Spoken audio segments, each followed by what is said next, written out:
Hello, and welcome back to WABAN, the movie and TV show podcast where an expert on the subject discusses things with an average viewer. I am your host, Nim, and today I am joined by that weird coworker you have who really likes puzzles and stuff and seems to be very obsessed with one very specific serial killer murder.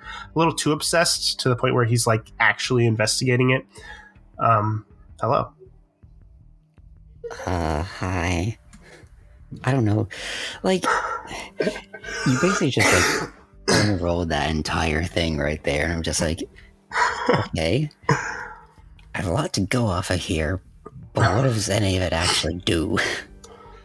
And also he's played by Jake Gyllenhaal, so there's that. Mm-hmm. Yeah, so we watched Zodiac, suggested to us by Artur. Thank you for the suggestion, if you're listening to this. It's interesting. Sorry if I cough a little bit here. I have been having a small cough. I'm hoping it's not too bad. It's like, it wasn't bad when we were just talking beforehand, but as soon as the podcast starts, it's like, yep. Yeah, that kind of came out more. Why? Like this? Get rid of your lungs real quick. Okay. Yeah, I think so. Just gotta throw a cough drop in my mouth. It's fine.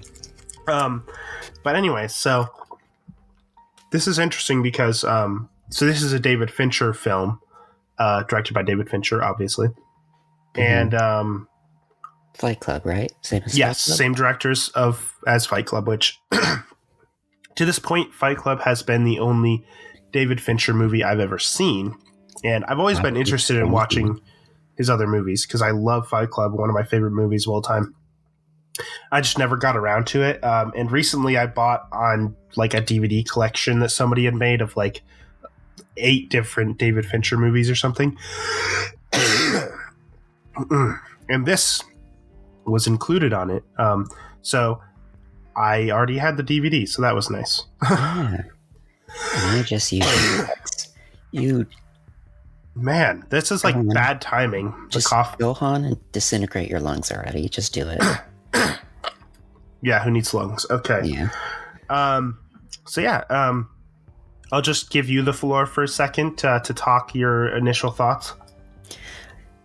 I was kind of like iffy about going into it because I don't think I ever really watched a movie like this. It's very unique in that it's telling the story of the Zodiac killer and the investigation, right? Mm-hmm. But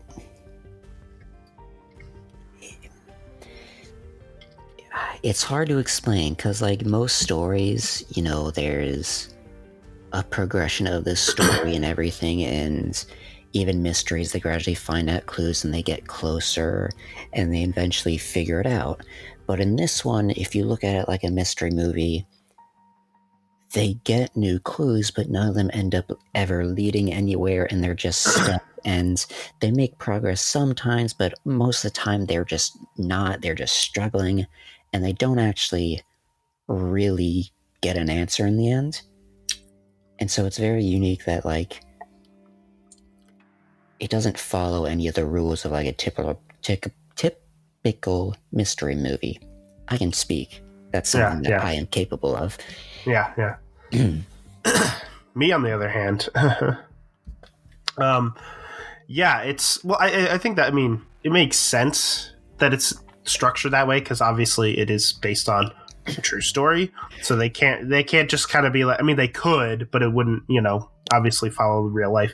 They couldn't just be like, we'll make this character be the actual killer, and they capture him in the end and he gets sentenced to death, because like obviously that's not what really happened in real life. In real life, nobody has ever been convicted. They just recently, supposedly this year, revealed who they think was the killer. I don't know enough details to know how accurate it is, or how good the evidence is. And there was a guy who died a couple years ago. Mm-hmm. I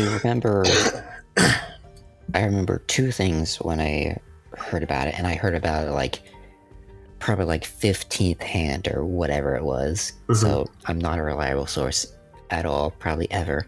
But Yeah. I do remember he was already dead, and I think I remember them saying that the cipher was like a relevant clue, but it only worked if you already knew his name, like his full name. Right. Yeah. That's it's interesting. I know. Well, it's interesting because, like, obviously when this movie came out, the knowledge of who it wasn't there, you know.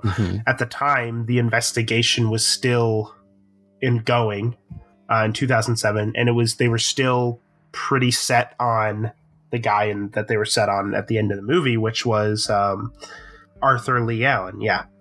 The guy in the movie. But do you remember what his real name is? That is his real name. No, but like the guy that they found out, was it? I don't know. It's a different guy. I looked it up earlier. It's a different name. Wow. That I don't even think was mentioned in the movie. From what I remember. But yeah, it's interesting because, like, the movie seemed very clear and set that this was probably the guy, but to an extent, like, at least the main characters did.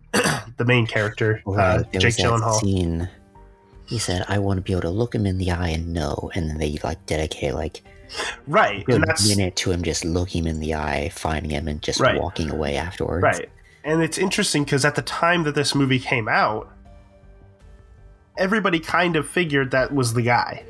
Because the investigation themselves, the people involved in the investigation, were very set on investigating that guy. But now, you know, however many years since this movie came out, over 10 years, it's found out that it's not that guy. So it's like someone completely different. So you just think about it, you're like, man, so he was wrong the whole time. Like, I want to see, like, I don't know if the real person that character was based on is still alive or not. If he is, I want to know what his reaction is to, like, finding out the real, you know, thing, like, now. I don't know if he's still alive. He was still alive at the time the movie was made, but, you know, again, it's been over 10 years since then. You know. But I just think that's an interesting thing. Like, what would the real person, that real person, think now? I do believe at the, like, just before the credits, they said that the guy went to jail for something else before that, right? I think so. I think there was like a little blurb that said the guy claimed to have never received any anonymous calls from the Zodiac after he was arrested. It was after he died, right? Well, yeah. So the guy was arrested for a period of time, and that was when the period of time that there was no letters sent. Right. And then he was released. And he was, like, I think he lived the rest of his life, like, not going to prison again. But it said at the end, like, the little thing at the end, it said that when he died, which was, like, he died of a heart attack in, like, I don't remember what it said, what year it said, but it was either the 90s or maybe it was 2000. It was like somewhere in the 90s, I think. Whenever it was, the guy that Jake Gyllenhaal's character was based on said, like, that he didn't receive any anonymous calls after that. So there's just, it's strange because it's like there's so much stuff, like evidence that seems to point straight to this guy, to where, like, especially the way the movie presents it. I mean, maybe it wasn't quite as much in real life. I don't know how accurate it is. Oh, that's a weird thing about these, like, not quite documentary movies, but, you know, it's still based on a true story. What part of it is the actual evidence, and what part of it is just dramatized, overly dramatized for the movie, right? Yeah, I don't know how accurate the movie is as far as a lot of this goes, but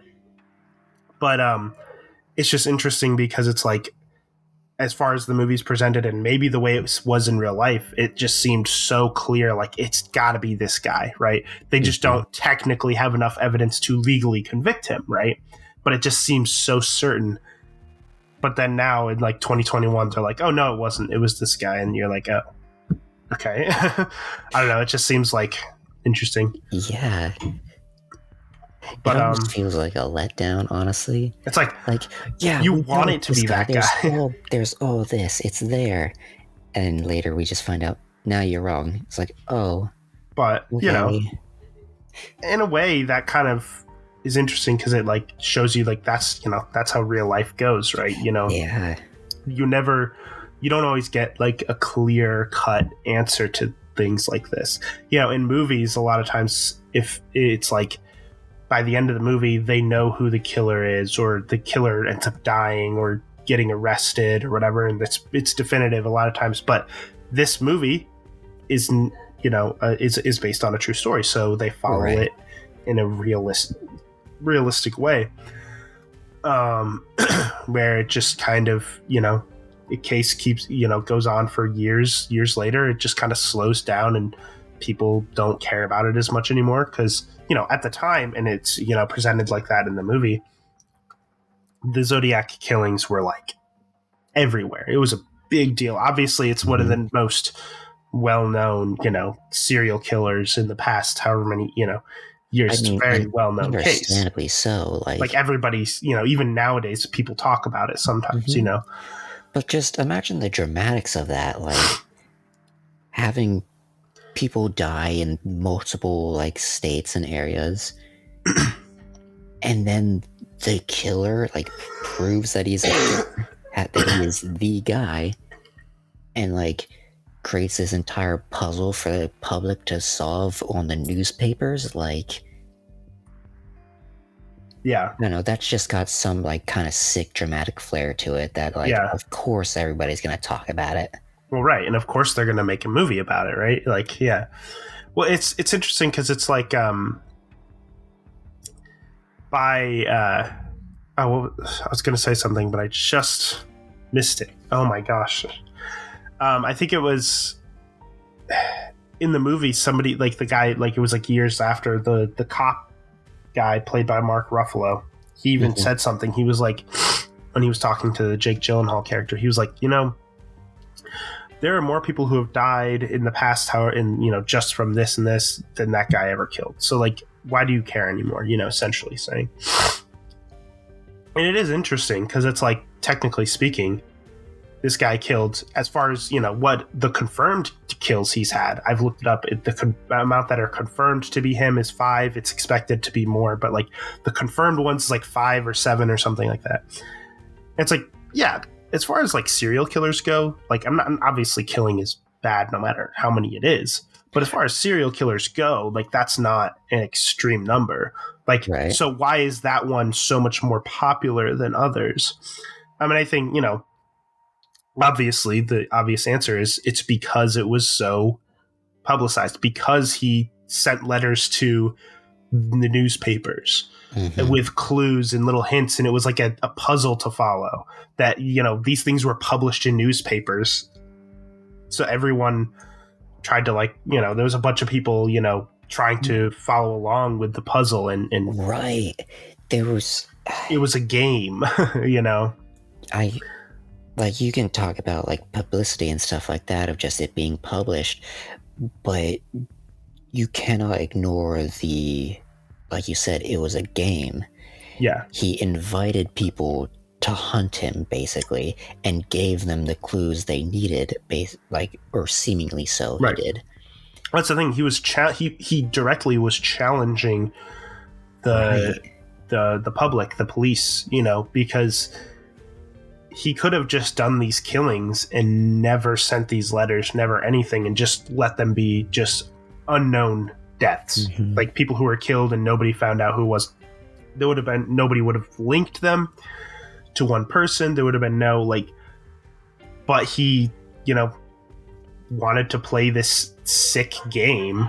And that's what made it such a popular thing. That's why the Zodiac Killer is one of the most well-known serial killers to this day, despite the fact that he really didn't kill that many people. So yeah, it is interesting because before watching this movie, I really didn't even know anything about the Zodiac Killer. Obviously I knew about it. Yeah, exactly. Like obviously I knew about it because it's very famous. but I really didn't know anything about the case. So a lot of this was new information to me, and it was I found it really interesting. Just yeah. I mean, it's kind of beyond our time, isn't it? That was like, oh yeah, 80s, 90s. Well, the killings were the late 60s. Oh. And then like because that's where the movie started, and then it was like late 60s, early 70s. Oh, right. And then the investigation went on for years. The movie ended in like the early 90s, I think. Right. Where they interviewed that guy who like essentially said, oh, the guy who like survived one of the killings, and like because he got shot, and he like identified the one guy. So he's like, yeah, that's the guy who shot me, and it was the guy that it was, the guy that they were investigating, the guy that it seemed so sure it was him. Which it's interesting too, though, because now I don't know any detail about the current, like what they revealed as the person who did it. I don't know much about that person and like what evidence they had and whatever, but I almost feel like, maybe there is still a chance that it wasn't that guy that they just recently revealed. Maybe it was this other guy. But I think what makes it very interesting is the fact that we don't really know. Like, to this day, it's just this Zodiac killing was like this interesting thing that happened. And to this day, it just kind of faded out. And to this day, it's like, well, technically, like, he got away with it. And technically, do we really know who did it? For sure? I mean, I think the only reason that they published that they know and they, know his name and everything is because they were certain. Right, that's kind of their job. Right, that makes sense. But you bring up an interesting point, though. This movie is kind of very heavily centered around the idea of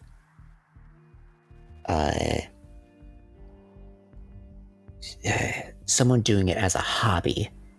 Yes. Getting farther than somebody who's doing it professionally, right? Right, and I think part of that is because the police involved, obviously initially they were very invested in this, very invested in investigating it. But as time went on, they just kind of, there hasn't been letters in years, there hasn't been any new evidence, and it's just kind of, they just don't really care the way they used to, because it's like, whatever. It's been going on for years. We're probably never going to catch him. Whatever. Right. But then, somebody who's actually legitimately obsessed with it, they're obviously going to put all of their effort into trying to solve it, because that's, he just has this fixation on the Zodiac killings that, is more extreme than anyone else's obsession. Yeah. It's kind of interesting because, like, they portrayed it very well in one specific scene where the guy was calling up the other, like, police departments for, like, the different districts to try to get the evidence. Yeah. And, like, they're all struggling to cooperate and distribute evidence because they're all trying to keep up with it. And they're just, if they could have gathered all that evidence right away, then that wouldn't have been a problem. But it immediately... Oh, right. If all of them had cooperated and given each other the evidence that each one had. Right. Like each police department had and stuff, yeah. But they either didn't or couldn't or whatever. It became a very big problem. Yeah. And then that allowed it the time to, settle for it to fade into obscurity and go quiet. At which point, then spending resources on it was a waste. Right. Yeah, exactly. Because it's like, what's the point in investigating this? Like, the guy hasn't done anything recently. Right. Just hasn't done any more killings recently or anything. Like, for all we know, maybe he's dead. Maybe he's... I don't know. There's more pressing matters that are immediate problems. Spend time investigating people who are killing people now, who are, right. But then there's, the one guy who's doing it as a hobby, and he's, like you said, highly motivated to do it and obsesses over it. And so he goes through all those departments on his own and gets the information himself. Mm-hmm. Yeah. Yeah, exactly. So it's like you just need one person who's motivated enough to piece it all together. Right. And I think that's the key point here. Motivated enough to do it and do it right. Yeah, because like who There's would a want lot of people on the internet that'll just go, yeah, I figured it out. I'm not an expert and I don't know anything about it, but I figured it out. Like, no, you didn't. Right.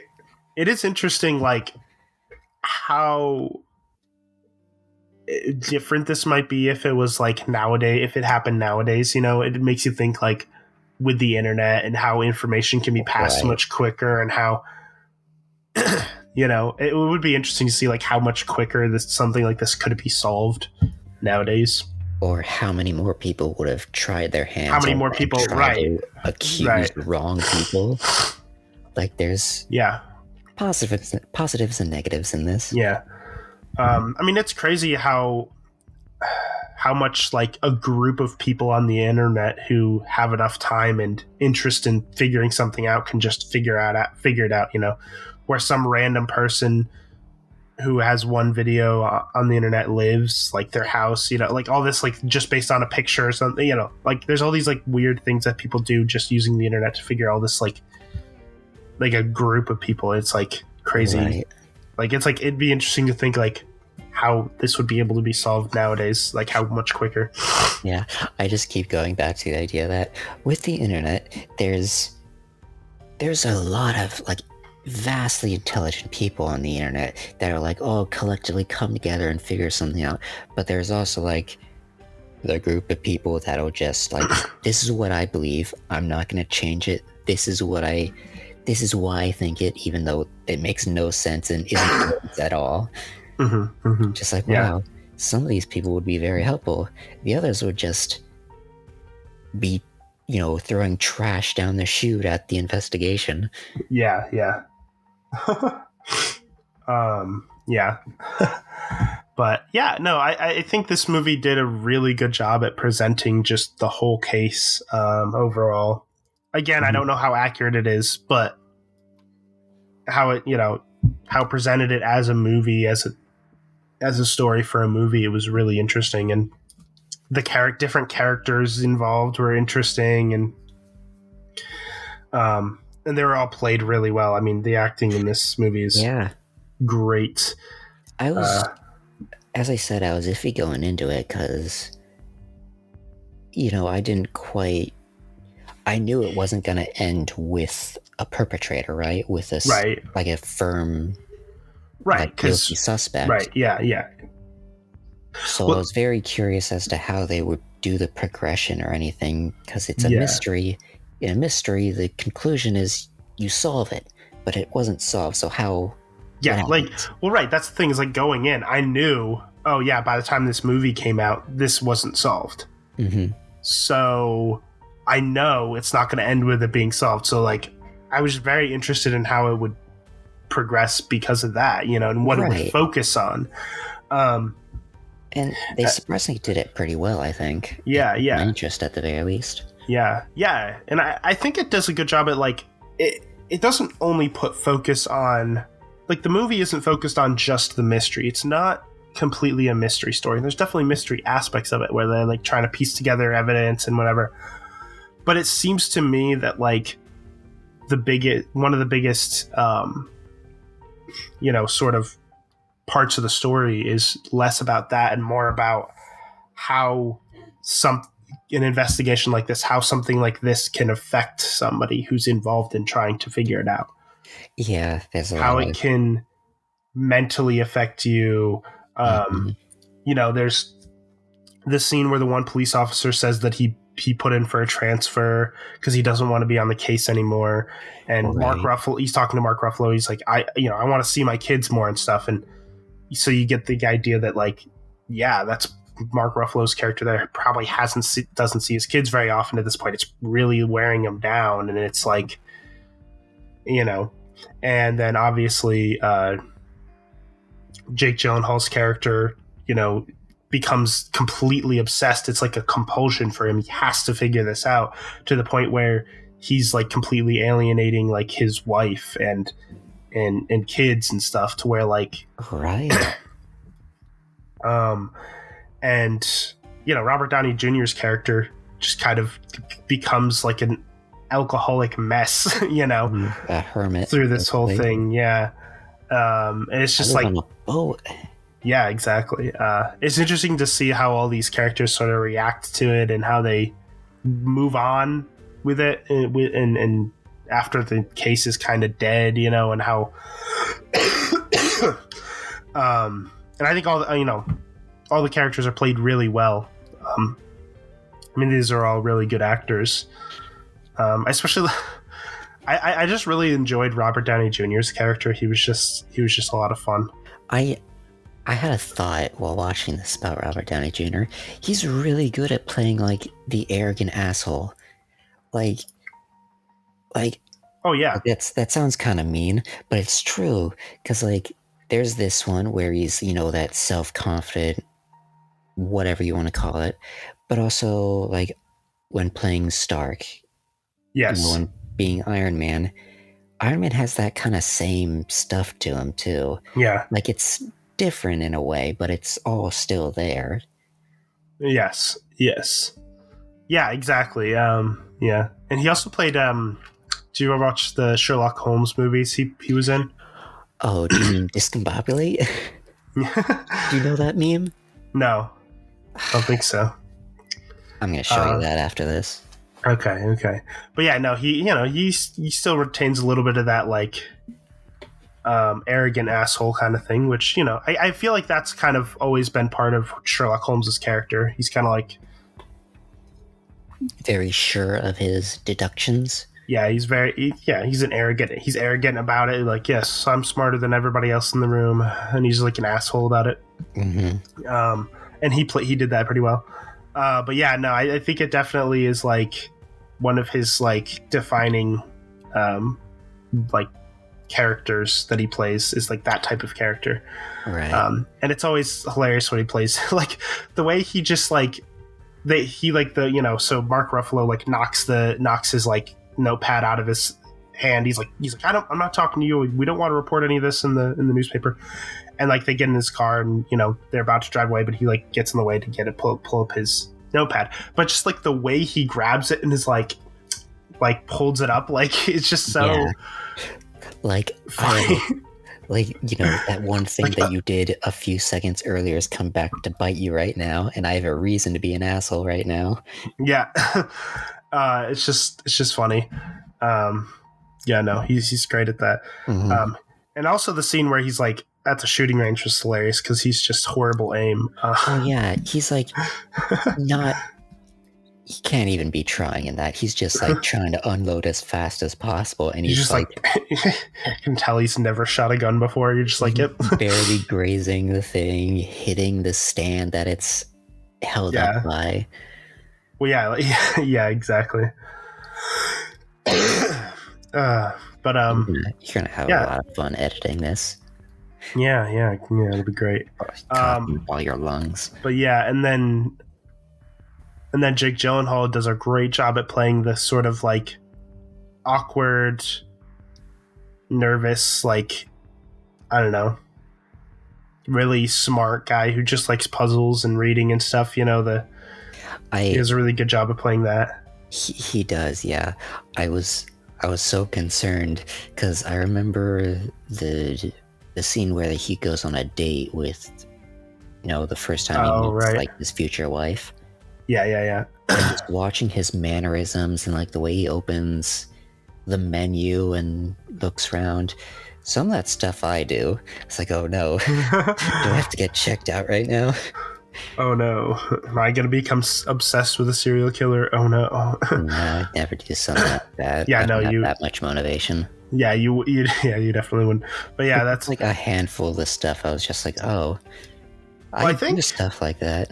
A large part of it wasn't just that's the way he normally would be on a date. Like he might be a little awkward, but I feel like a lot of it was just because he was constantly had the Zodiac thing on his brain, and he had just left Robert Downey Jr. from the shooting range, knowing that he was going to go into a dangerous situation and he was really worried about what was going to happen. So like that was the only thing on his mind. So he was just couldn't think of, not being clumsy on a date. So he's just like fumbling around and everything, Right, right. But yeah. Yeah, I thought that was really interesting. Mm-hmm. Trying to think like what else to mention.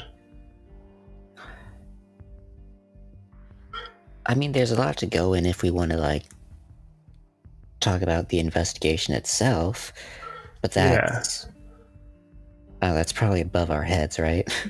Well, yeah, that's the thing. A lot of those scenes, it's very much like people who are really smart, characters who are really smart, just getting into an investigation, doing a really good job of it, and you're watching and you're like, yep, these people are definitely smart. Yeah, I'm missing a lot of what they're saying, but I think that's one thing that I can complain about. Some of the scenes were they didn't like give the audience a great idea of what was happening and what the logic was behind all this stuff. Well, like most of them were decent, or at least pretty good. Well, but I think you missed a sentence, you were lost for the next few minutes. I think to an extent, I almost think I think it's better that way though, because I feel like that's part of like, it's trying to show it in a realistic way. They're not, you're not going to have like, they're not going to hold the audience's hand through it. Be like, okay, we need to make sure you have it. It's like, we're going to show it. This is how a conversation like this would have really happened in real life. Oh, okay. People come in, these people are, let's say two investigators are talking about it. Okay. Well, they're both like expert investigators. They don't need to linger on any little note or make sure every little thing. Realistically, they're just going to go start spouting off things, and they know what they're talking about because they're both experts. They're really good at this. Right. Same like just some of the other characters. Like that to me is like, so it makes it more of like I think it's more interesting that way because it's like, yeah. You're just kind of seeing a lot of this, and I think I followed it for the most part. I mean, obviously, I don't think, like, for me, like, following every bit of evidence of the investigation and piecing it all together wasn't the important part of it. Oh, I think, to me, a lot of it, the important part of it was just kind of seeing these characters go and seeing their minds in action and their, seeing how they go about it. Seeing it like that, I get your point. And looking back, like, it's not like any of it was like made to be difficult, but I guess it was definitely made to be, like you said, like, realistic. This is how it would happen in real life, and they don't need to overly explain themselves for an audience. Right, exactly. Right. It's like you're just a fly on the wall sitting in a room, right, when it actually happened. I guess my main complaint was just some of those scenes, they were flying through, listing off evidence that, worked, didn't work, or whatever it was doing. And it was just very rapid fire, kind of. So, like, you got all of it, and if you, were paying attention, you could hear all of it and process it. But it was very, like, the audience, most people wouldn't know what they were doing with all of it, so they would have needed time to process all of it, and it wasn't really given. But it's like you said, that's realistic. Yeah, exactly. And I think it's interesting, because there's obviously different approaches to doing stories like this, but I think they went with the more realistic fly on the wall approach, where it's like you're just watching what it would actually be like in real life. And I think they did a very good job at capturing that. Yeah, because like there are definitely stories like mystery movies where the focus is the mystery and trying to piece together the clues and solve the audience is like playing along trying to solve the mystery too. There's like definitely movies that have that. This isn't one of those kind of movies, right? This, I think the main focus is on just seeing everybody involved and seeing how they react and how they go about and how this investigation defines that portion of their life, how it how they move on after the investigation, how it changes them, how it like more how the people involved react to it is kind of right. To me what was like the most interesting thing about what Maybe the I movie just was have about, more or less. Maybe I just have. Go on. Another Sorry, one. Get I'm rid good. of it. I'm good. Maybe I just have a Death Note on the brain with its mystery-esque explanations. Yeah. I mean that's a very I think they take a very different approach to the mystery type story with that. Right. And obviously, you know, this is again, I think it makes more sense to go the more like realistic kind of feeling route of like these are real conversations, because it is based on a true story. It is, you know, so they tried to really capture that, and you know, I think it was really good. There's a lot of like moments of just really good filmmaking in here as well, which I mean, yeah, I feel like David Fincher always is great with that. Like just really good filming, editing, like all the scenes flowed together really well. It was just like, you know, I think the one that comes to mind is the scene where he goes into the guy's basement to look at the film. Yeah. Entirely thinking like this could be the Zodiac because it's, you know, handwriting's the closest match. Yeah. And as he like starts running away up the stairs and him just turning off lights behind him and then appearing behind him in the door. He's just like, oh, you want the key? Like for a second when he pulls out his key, you almost feel like he's going to pull out a knife and like stab him or something, but he doesn't. It's a key, you know? It's just made to be so suspenseful and like... Leading up to that scene, it was like he was there and he's like, hey, I want to talk to you. It's like, hey, we could go to this diner over there. And he's like, no, why don't you come to my house? Immediately, I was like, red flag started going off. I was like, no, you go, tell him to go to the diner with you. No, you go to a public place. Do not go to his house. Yeah. But then again, I thought about it and I was like, it's probably not going to end up with him dying because, again, they don't know who the Zodiac killer is technically. So they're not going to have any conclusive evidence of who the killer is in this movie. So I was like, okay, so it'll probably be fine. But I was still like, it still puts you on edge because it's just like. And the movie does it very well too, because even while knowing that, like, you're still like, maybe there's a piece of the history where this guy got that person that this character's based on did get murdered by some random guy who he was investigating, who turned out to not be the actual Zodiac killer, but was just another guy who murdered him. So maybe he does die.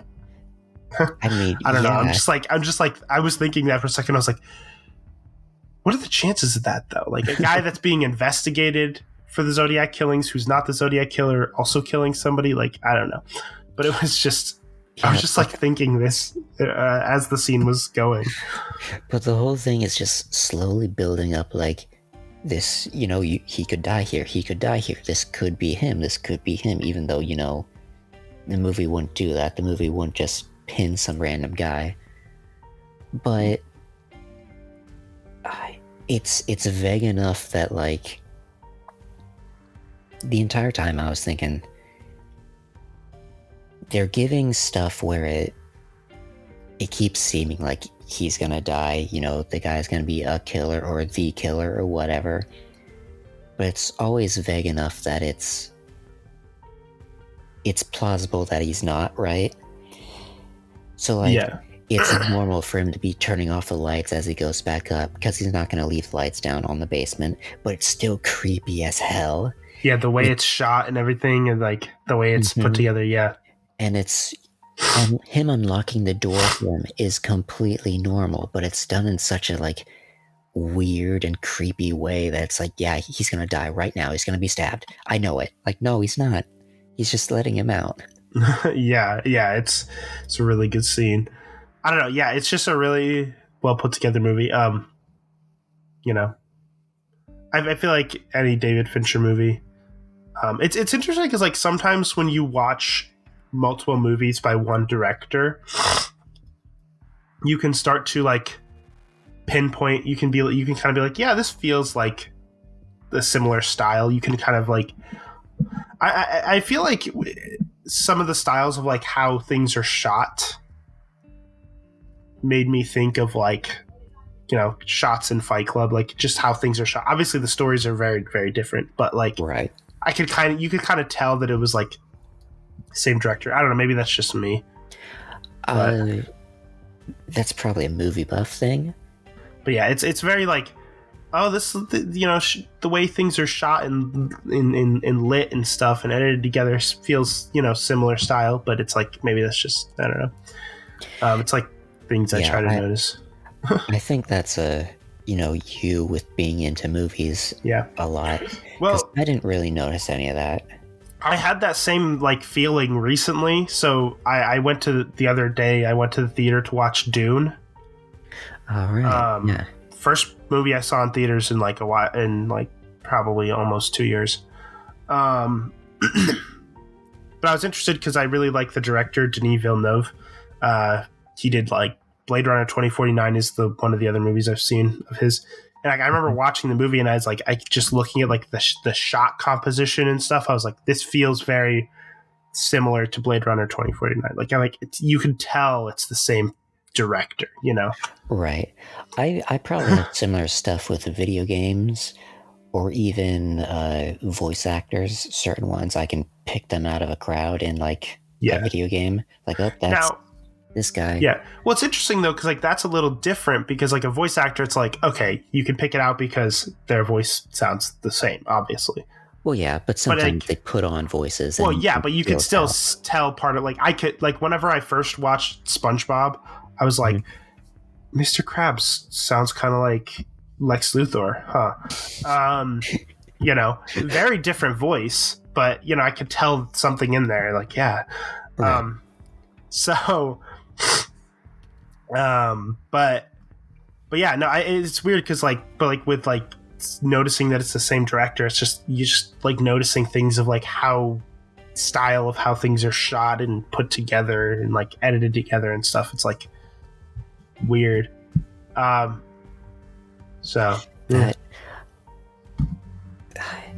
Humans are weird like that, I think, because I mean, we're talking about it in the aspect of this is our hobbies, we're really into it, we play a lot of them or watch a lot of them or whatever, and so we notice the patterns of the people who make them. But I've also heard examples of like people who work in retail like for a long time can tell when somebody needs their help by the sound of them walking, which is so like extreme and like like how I don't think I've ever heard that because I used to work in retail. I worked at Walmart and I also worked at Lowe's for a little bit at one point, but like I've never gotten to that point. I guess I didn't work there long enough, but that's like, funny. The amount that like, we can adapt to a situation, that we can just know that from like such vague, just intuitively. Yeah. Well, it's interesting because like this noticing like similarities between like styles with a director is something that I feel like I've only been starting to notice more recently. So it might be because like I've been analyzing, like watching movies long enough and like paying attention to stuff like that, like directors and stuff long enough that my brain is finally starting to like notice things like that, where it's like you've gotten to that point of your evolution. Right, yeah. You're finally becoming complete. Yeah, exactly. Yeah, it's interesting. Yeah. But yeah, so I'm trying to think if I have much more to say about the movie. I did really another moment that I really liked with how it was done was so the scene where like the cab driver was shot. Oh yeah. So it starts, it's like a shot from directly above the road, and the shot is perfectly following this cab. Like when it turns, the camera turns with the car perfectly. It's like the camera is above it, following it like perfectly, while the radio is playing, talking about the Zodiac killer, and like they're interviewing people about it and stuff. And it's like, I don't know, I just thought that was a really well done like moment. It was just like perfectly like, so this cab is important, right? And then he stops, and then obviously shoots the cab driver. That's a very video game-esque thing, I think. Because you, correct me if I'm wrong, but you pop into that camera angle, you see, like, there's multiple cars on the road, but you can very clearly tell that the camera's following that one car, right? Yes. Yeah, it's like centered, and every time that car turns a little bit, the camera turns exactly with the car's movements, you know? Right. I think in video games the same kind of thing happens a lot when there's like a lot of entities on screen. The camera will try to perfectly follow the player, so you can never get lost or like lose where you are. Right. I'm just saying it's a very effective way of just denoting the subject, I guess. So I think I vaguely remember seeing that shot once before, not like in a YouTube video or something, where somebody was talking about like David Fincher movies or something, like a long time ago. And I remember them saying something about how that shot was like done with CGI or something, which is why the camera was able to follow the car so perfectly, because it was like actually like done with CGI, created specifically for that shot. Because like if you're trying to follow a car that was driving in real life, it would not you could follow it pretty well, but it might not follow it quite so smoothly. Right, like if you did a helicopter, there'd be delay, or or like a drone or whatever, or a massive crane above like a track or something, the camera that's on like a track or whatever. Yeah, there'd still be human error and slight human error. But when I noticed watching this shot, there really was like, it was so like perfectly following this car. Like as soon as the car was turning, the camera was turning exactly following with the car, but like perfectly. There was like it felt like no error whatsoever. And I think part of that is due to the fact that it was done in like CGI. It was created in a computer. No. And it's easier to make CGI look realistic if it doesn't involve like human beings, if it's just objects, like a car and stuff. So it looks pretty realistic because they layered it all well. And there might have been some real things in the shot maybe that they filmed, but then just edited, maybe just CGI'd the car in, or just CGI, whatever. I don't know the details of it. So the entire shot might not have been CGI, but like there was at least some CGI aspect to it to like match the following of the car perfectly. Right. Which is interesting. Yeah, that's pretty neat. Yeah, I just remember seeing somewhere in a YouTube video years ago or something, like talking about like how it was a video talking about how like David Fincher uses CGI in his movies. Oh. And that was one of the shots they mentioned, and it was essentially the whole point of the movie was the whole point of the video was talking about how like there are a lot of little parts of CGI in so many of David Fincher's movies that you never notice because they are integrated in a way that it looks so real. It's like the CGI is practically invisible to the human eye. It looks just real. And it was like talking about how it's done and how it's like. So that was interesting, but yeah, that's awesome. That's very impressive. Yeah, which I mean, realistically, that's kind of should always be the goal when it comes to something like using CGI in a live action movie, is like that you can never tell that it's CGI, to completely fool the viewers. I mean, nobody must know. That's the idea. I mean, you can know, but it should look, like there isn't, right? Yeah. But so I just thought that was really interesting. Also, I just find it hilarious whenever I watch a movie that takes place, that's either made in like the 70s or 80s or takes place during that time period. Or like I guess 60s, 70s too. 60s, 70s, 80s. This whole movie takes place over 10 years. So it's like that was back in the day when people smoked indoors, like they're in the newsroom and everybody's just smoking, and it's just, that's always hilarious to me. I'm just like, people would just smoked at work, inside. They didn't take a smoke break. So yeah, and just pretty much everyone. Right. Well, I mean, that's the thing. That's actually like pretty accurate, I think, to like what it was like at the time period. Every time I see stuff like that, I'm like, God, how can any of you stand that? Like, the smell of smoke is horrid. Yeah, but if you're used to it, it's just normal. Yep. Yeah, it's just always funny to me when I watch like old things. It's like, yep, people are just smoking indoors. That would not be allowed now. You'd have to go outside and take a smoke break outside. Like, there's some places where they're like, even when you're outside, you need to be in a specific smoking area. A designated smoking area. Yeah, exactly. I just always find that funny. But that's another way they characterized Jake Gyllenhaal's character to sort of make him different than the other characters, is that he didn't smoke. All right. That was like a defining characteristic, which is funny. It's like shows you how bad smoking was at the time period when somebody's defining characteristic is that they don't smoke. It's like that's what separates them from the other characters. Because he's the one guy asks, like, "Do you smoke?" And he's like, "Once, when I was in high school." Yep. You know, I just think that's funny. I also when he goes to a bar with Robert Downey Jr., it's like, what is that? Why is it blue? What is it? It's like, you wouldn't be making fun of it if you tried it. And then the next shot, he just has like empty ones. And Robert Downey's just sitting there like clearly drunk. Mm-hmm. It's like, yep, here you go. He's like, yeah, your drink's not manly enough because it's blue. Come on. But so dumb. Yep. Yeah. I don't know if I have a lot more to say about the movie though. Yeah. Overall, it was really good. Yeah, I was surprised. I assumed I would lose interest at some point, but I didn't.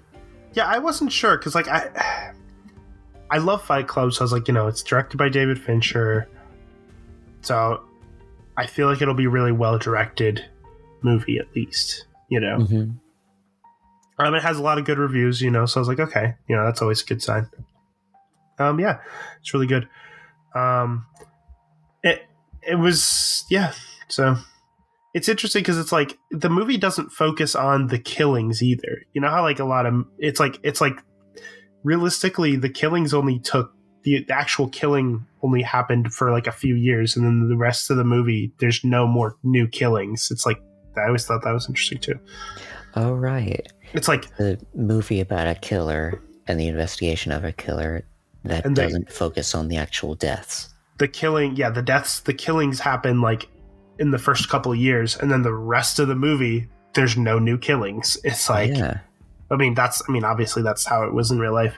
So it just focuses on like how do you continue an investigation years after there nothing new has happened, But yeah, really interesting. As far as the killing scenes actually were, I thought they were done pretty well. There was only a couple killing scenes. Well, there was... trying to remember. There was the opening of the movie obviously was a killing scene. Right, with the kid and the girl in the car. Which I think was done pretty well. Mm-hmm. There was the couple on the lakeside. Oh, right. Yeah. And then the cab driver. I think that was it. And the cab driver. Right, because there was the woman and the baby, but they survived because she jumped out of the car with her baby to, like, escape. Yeah. But yeah. Because it was like that, and then there was another killing that was not shown. But, yeah. Yeah, so it was a good movie. Mm-hmm. I don't really have much more to say about it, unless you do. Nah, I think I'm good. All right. Maybe we should go through, like, all other David Fincher movies. I don't know. Just, like... How many are there? I mean, I don't know. Maybe not all David Fincher movies. Let me look up David Fincher. I mean, we've already done two, so... David Fincher directed movies. How many has he directed? Let's see. I specifically looked up directed Films directed. Okay, because sometimes when you look up somebody's name in movies that they're attached to, it's like it brings up movies that they just worked on. Oh, this does too. Okay, so this isn't just what he directed. But there's like Seven, which is another serial killer movie, but it's not based on a true story, I don't think. Oh, I thought you were answering how many, and I was very confused. No, Seven is the title of the movie. Okay. I don't know a lot about it other than, I mean, it's got Brad Pitt and Morgan Freeman, which is cool. Both great actors. But I know that it's like the deaths that happen have something to do with like the serial killer's murders have something to do with like the 7 deadly sins, like each one. Right. So that's why it's called Seven. Mm-hmm. It's not based on a true story, so they have, you know, the freedom to tell the story how they want, which is nice. So maybe it actually has a more conclusive like ending. I don't know. Right. There's Gone Girl. I don't know much about it other than it has something to do with somebody who goes missing and something. I don't know. The Game. Mank. I don't know. There's some of these I don't even know if he directed, if he just like worked on them. Apparently he directed Alien 3, which I've heard is not that great, but you know. That was 1992. That was before, like he was probably wasn't his fault because he's a good director, you know. I don't want to believe the director that I liked did something bad. Yeah, well, that was like long before his like he was really big director. That was probably one of his earliest movies too, because that was 1992. Panic Room, The Curious Case of Benjamin Button, which I don't know what that is. I've heard the name before. Yeah, exactly. It's like I've heard the name, but I don't really know what it's about. The Social Network, which is about the creation of Facebook. You know, what's his name? That's Mark Zuckerberg. Yeah, it's right. Mark Zuckerberg, who's played by that's actually one I really want to watch. Who's played by Jesse Eisenberg. Oh yeah. I'm sorry, I can only think of the Game Grumps bit about the Facebook movie. Yeah. Yeah, I actually do want to watch it. That one's apparently a pretty good movie, too. Jesse Eisenberg. Put it inside. Yeah, I have no clue what you're talking about. It's a whole thing. I'll have to show you it later. It's like, I think yeah. But... I mean, we all know Mark Zuckerberg's like really a lizard person, but you know, that's... Oh, whatever. Yeah, like, right, you know, take one glance at his face and tell me he's not, like, human. Like, there's no way he's a person. Like, come on. Right. Just, like, look at those dead eyes of his. Right. Yeah, exactly. But, yeah, so yeah, there you go. There's some of those movies came in the collection I got. I don't remember how many, but, yeah, I got a lot of them. But yeah, and Fight Club came in the collection, even though I already owned Fight Club. But you know, so now I have 2 copies of Fight Club. Wow, you're a man who owns 2 copies of Fight Club. How about that? Yeah, I know. 2 DVDs of Fight Club. You can play it on 2 different screens at once with 2 different DVRs. Oh my gosh, I can watch Fight Club. And twice at once. I could like put it on like 2 different rooms in the house, so that way when I walk from one room to the other, I can just keep watching. I don't have to like pause it, you know. Right. Just be really obnoxious to everybody you live with. Yeah. What are you doing? I don't want to pause it. But watching the greatest movie of all time. Come on. Yeah, twice at the same time. Yeah. I mean, Fight Club is great, so. I definitely think I like Fight Club more than if we were to, you know, rank, you know, David Fincher movies of the 2 I've seen. I've definitely put Fight Club higher than Zodiac. Oh, yeah. Because I think definitely. The plot is much more interesting. Zodiac is really good. Like, it's you know, obviously it takes the story that it's telling and tells it as well as you can, I think. But it's just the plot isn't as interesting. Like, it's interesting, but it's not, like, as unique of a film, I think. Yeah. So I would definitely put Fight Club higher. Not to say that it's not good. It's still really good. But yeah. So, yeah. Anyways, I feel like we're rambling at this point, so we might as well just end. This podcast has been over for like 10 minutes now, pretty much. So... anyways, thank you all for listening to WABAN. So you can listen to a new episode of WABAN every single Saturday at noon Eastern Standard Time. Next week, we will have a guest on the podcast. So our guest is going to be a YouTube channel, a guy from a YouTube channel called Film Eye. That's Film I as in EYE, like an eyeball, not I as in, myself, I. So Film Eye. So yeah, that'll be our guest next week, which I'm really excited about. And then the week after that, we will just talk about whatever movie he suggests to us. Because every time we have a guest on, they suggest us a movie to watch to talk about on the podcast. So we'll do whatever movie he suggests the next week. And the week after that will actually should be, if my calculations are correct, should be Christmas Day. Yep.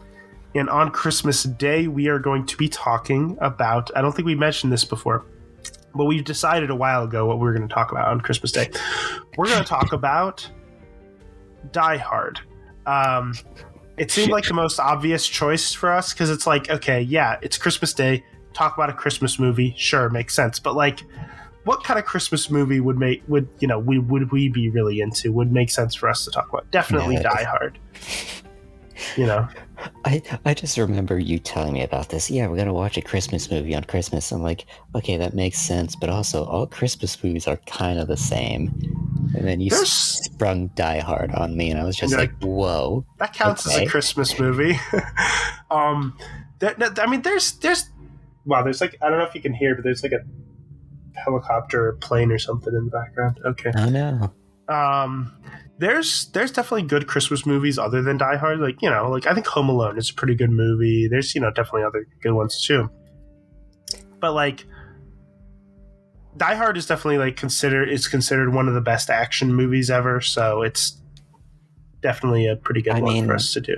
I've been wanting to watch it, or at least I'm interested in watching it, so why not? Yeah, it seemed like a pretty obvious choice for us. So yeah. And then after that, we're not exactly sure. The week after that, we might be starting a new show, or we might try to figure out if we want to do anything for like a New Year's special. I don't know what that would be. Maybe like a look back on the past year and how has it gone. I don't know. What we'll either figure out something to do for like a New Year's special or just start a new show. Which the show we're going to do next, we have decided is going to be Legend of Korra. Mm-hmm. Our first show was Avatar, the first show we talked about. And, so I was thinking about Korra recently, and I thought it'd be interesting to at least discuss it. There's definitely interesting discussion points there. And have you seen Legend of Korra? I couldn't remember if you had. I think I watched a little bit of it when it was like airing on Nickelodeon. Mm-hmm. But so like I've never like watched it all the way through. Right. I've only seen the episodes that I happened to catch while they were on TV. So Right. So you probably knowledge. Don't remember much, right? Yeah. I've only seen it once, so it'll be interesting to see it again. Because from what I remember, it was like kind of like it had some ups, some downs. It wasn't bad, but there were definitely parts of it. So it'll be interesting to talk about at least. So we'll probably do one season at a time for that. But yeah, so yeah, and then we'll see where the rest of the new year takes us after that. But anyways, there are multiple places you can listen to WABAN if you'd like to listen to it on a different place than you're listening to it now. It is available on Spotify, Anchor, Apple Podcasts, Google Podcasts, Breaker, Pocket Casts, and Radio Public. It is also available, or will be soon once it's caught up, on the WABAN YouTube channel. Yes, there is a YouTube channel for WABAN. Currently, we're working on getting all of the podcasts uploaded there, all the previous ones. They were available on my YouTube channel, Nim TV, but they're not on there anymore.